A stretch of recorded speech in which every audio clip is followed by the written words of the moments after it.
Barzaxiy dunyomizda, ya'ni o'lgandan keyin qabrning ichiga kirib bo'lgandan keyin bizning qabrimizni ziyorat qilib kelgan kishilarni ko'ralamdik. Ularning so'zlarini anglayalamdik.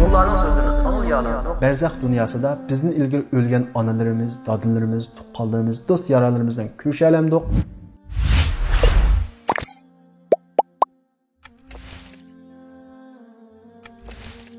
Biz ilgirki saatlik dersimizde ölüm periştisining bir musulmonga yoki kofirga qanday shaklda keldiganligi, uning jonni qanday oldiganligi, bir musulmonning, mu'minning sakratlik azobi qanday bo'ldiganligi va kofirning qanday bo'ldiganligi, toki qabrga kirib, qabrdagi nakir munkardan iborat ikki farishta ulardan savol so'g'uchi bo'lgan orliqdagi ahvollarning hammani bayon qilgan edik. Endi biz bugungi darsimizda qabrga kirgandan keyingi toki qiyomat turg'uchi bo'lgan orliqdagi barzaxiy hayotimizning qanday bo'ldiganligi, barzaxiy hayotimizdagi mukofotlar va jazolarning bizning ruhimizga bo'lamdi yoki bizning badanimizga bo'lamdi yoki ruh va badanimizga birlikda bo'lamdi, bu haqda tafsiliy to'xtalamiz. O'lim farishasi bizning jinimizni olgandan keyin kishilar bizni dafn qilib qabrga qo'yadi. Qabrga qo'yilgandan keyin ikki farishta, ya'ni nakir munkardan iborat ikki farishta kelib bizni savol so'roq qiladi. Savol so'roq qilib bo'lgandan keyin toki qiyomat turg'uchi bo'lgan bu orliq barzax olami bo'lib bizning biz o'tadigan 3-dunyomiz hisoblanadi. Chunki Alloh taolo biz insonlarni 4 dunyoni biz o'tadigan shaklda yaratgan. Ya'ni bizning birinchi dunyomiz onamizning rahmidagi dunyo. Ikkinchi dunyomiz bo'lsa tug'ilgandan tortib ajrimiz to'shqicha, ya'ni o'lim farishasi bizning jinimizni og'uchi bo'lgan bu dunyo hayoti. Bu bizning imtihon maydonimiz bo'ladi. 3-dunyomiz bo'lsa imtihonimiz oxirlashib, o'lim farishasi bizning jinimizni olgandan keyin kishilar qabrga qo'yib, nakir munkardan iborat bu ikki farishta bizni savol so'roq qilib bo'lgandan keyin boshlanadi. Bu barzax olami deb ataladi. Bu barzax olami bo'lgan bizning 3-dunyomiz oxirgi, ya'ni 4-dunyomiz bo'lgan oxirat dunyosining tunji manzili hisoblanadi. Hammamiz bilganimizdek Alloh taolo insonni ruh va badandan iborat ikki qatlamdan yaratgan. İkinci dünyamızda, yani bu dünyamızda bizning bedenimiz asas bo'ladi. Ruhimiz maxfiy bo'ladi. Shundaqla dünya hayatımızda bo'lgan ishlarning ko'pinchisi bizning bedenimizga bo'ldi. Masalan, tomoqni bizning bedenimizga yeymiz, tayoqni bedenimizga yeymiz. Shundaqla nurg'unlagan mukofotlar va yaxshiliklar, hatto shariatdagi hukmlarning hammasi degudek bizning bedenimizga qartilgan bo'ladi. Yani bu dünyada beden asas, ruh onunla ergişip geladi. Ama barzax olamida bo'lsa, ruh asas, beden onunla ergişip geladi. Xuddi dünyada bizning bedenimiz asas, ruhimiz maxfiy, yani ruhimiz bedenimizga ergişip kelganga o'xshash, barzax olamida bizning ruhimiz asas, bedenimiz onunla ergişip geladi. Şuna barzax olamidagi ishlarning ko'pinchisi asosligi, ya'ni jazo olsun, mukofot olsun, bizning ruhimizga qartilgan bo'ladi, ammo bedenimizmi ma'lum darajada ta'sirga uchraydi. Barzax olamidagi dunyoni tushunishimiz uchun Alloh taolo bizga bu dunyoda barzax olamidan kichikgina uzunda yoki namunasini bergan. U bo'lsa-mu bizning uyqu holatimizdagi tushlarimiz. Masalan, bizning tushimizdagi ishlar bizning ruhimizda yuz beradi. Ammo shu ruhimizda yuz bergan ishlarga bedenimiz ma'lum darajada ta'sirga uchraydi. Masalan, biz tushimizda birasidan tayoq yeb tush ko'rsak, uyg'ongan vaqtimizda bedenimiz og'rib qopadi. Shundaqla tushimizda yig'lasak,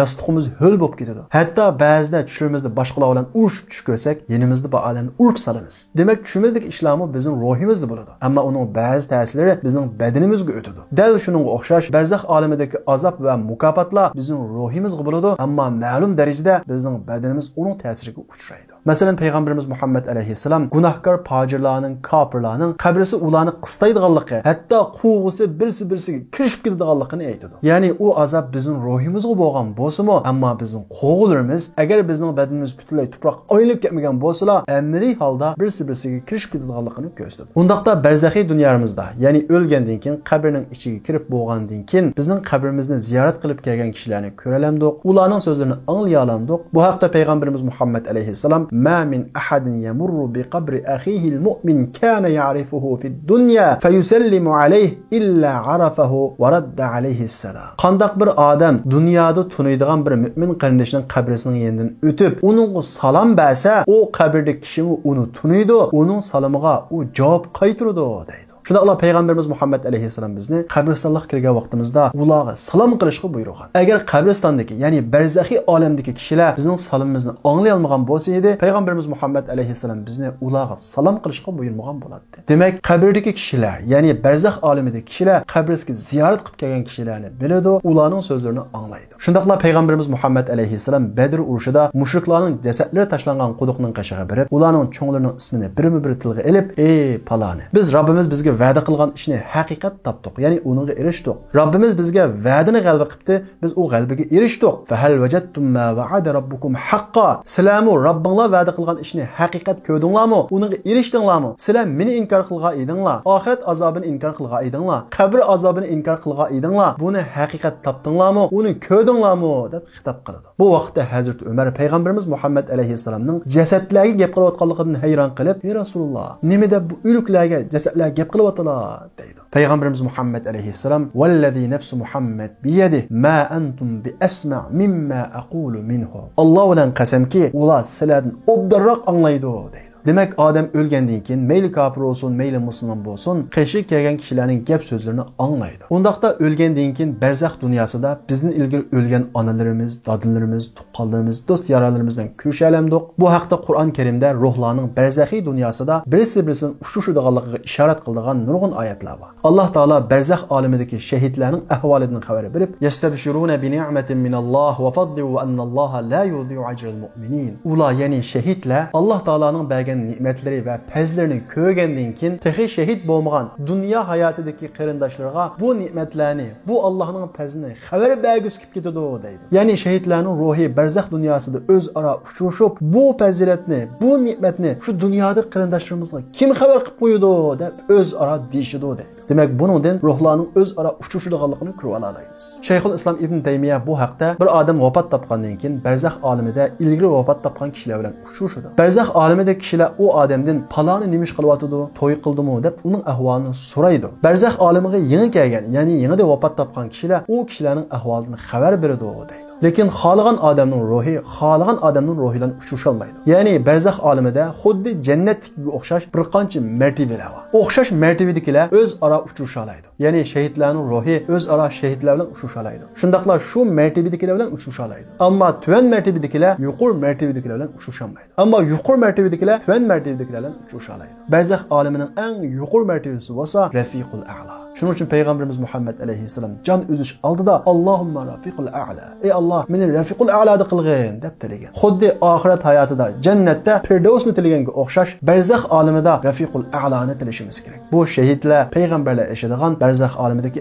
eng yuqori martaba. Abu Hurayra naql qilgan bir hadisda ba'zi odam vafot topgandan keyin barzax dunyosida ma'lum tunishlarini, tuqqanlarini yoki ota-onasini topolmaydi. U odam barzax dunyosidagi tunishlaridan paloni nada deb so'raydi. Ular zuhiba bihi ila ummihil haviya. U odam Haviya ismli jahannamning qishiga elib ketildi deb javob beradi. Demak, dunyo hayotida ba'zi kishilar bilan yaqin o'ssakmi, hatto tuqqan bo'lsakmi, u kishilar gunohkor, fojir, osiy bo'lsa, biz u kishilar bilan barzaxiy dunyosida ko'risha olmaymiz. Chunki ular zuhiba bihi ila ummihil haviya. Haviya ismli do'zaxning yoniga elib ketiladi. Barzax olamida musulmonlar, mu'minlar yashaydigan yerda bo'lmaydi. Shundaqla zolimlar, kofirlar va fojirlar nihoyat dahshatli azob bilan mashg'ul bo'ladi. Chunki ularning qashida anglamaydigan, ko'maydigan bir farishta tumur bozgan bilan ularni urib qiynayotgan bo'ladi. Shundaqla ular atdigan oqshimi do'zaxning o'tiga to'g'ri qilinib turadi. Alloh taolo Qur'on Karimda an-naru yu'raduna 'alayha quduwan wa 'ashiya. Ular atdigan oqshimi do'zaxning o'tiga to'g'rinib turadi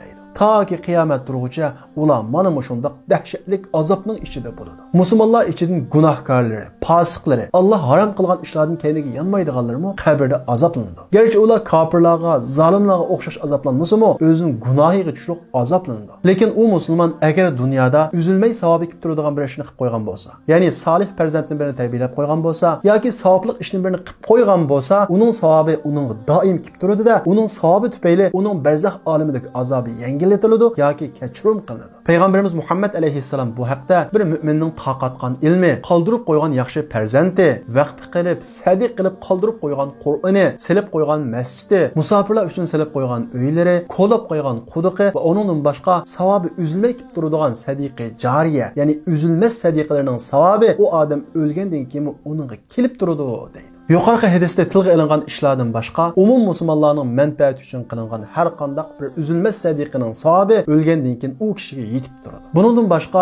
maytning dunyodagi tuqqanlari, ota-onalari, bolalari, qarindoshlari mayt uchun atab duo qilgan bo'lsa, Qur'on o'qigan bo'lsa, haj qilgan bo'lsa, yoki uning uchun atab bir uzilmas sadiqining birini yoki vaqtidan birini qilgan bo'lsa, uning savobi maytga shu vaqtning o'zida yetib turadi va bu orqali maytning barzax olamidagi azobi yengillanadi yoki kechirim qilinadi. Shuning uchun hayotdagi kishilar o'lib ketgan ota-onalar haqida ko'p duo qilishi, ularga atab Qur'on o'qishi, ular haj qilmagan bo'lsa, ular uchun badal haj qilishi, agar imkoni bo'lsa, ular uchun bir tavarruk barpo qilishi, ya'ni bir vaqfa barpo qilishi ular qilgan eng chong yaxshilikqa bo'ladi. Chunki barzax olamida azobi qancha yengil bo'lsa, qanchalik mukofotga erishsa, bu uning oxirat hayotidagi istiqbolini belgilaydi. Chunki barzax olimi oxiratning tunji manzili. Ammo barzax olimida hech qanday azob uchirmaydigan, hatto azob emas, qabrida uni savol so'roq qilish uchun ikki farishta kelmaydigan, barzax olimidagi eng yuqori martabaga erishadigan bir qancha turli kishilar bor. Albatta, u kishilarning qatoridan agar biz iroda qilsak, bizmi bo'la olamiz. Unda bo'lsa, bu qabrida savol so'roqma qilinmaydigan, barzax olimida hech qanday azobga duchor bo'lmaydigan kishilar kim? Bularning tafsilotga qiziqsanglar, diqqatinglar kelarki darsimizda bo'lsin.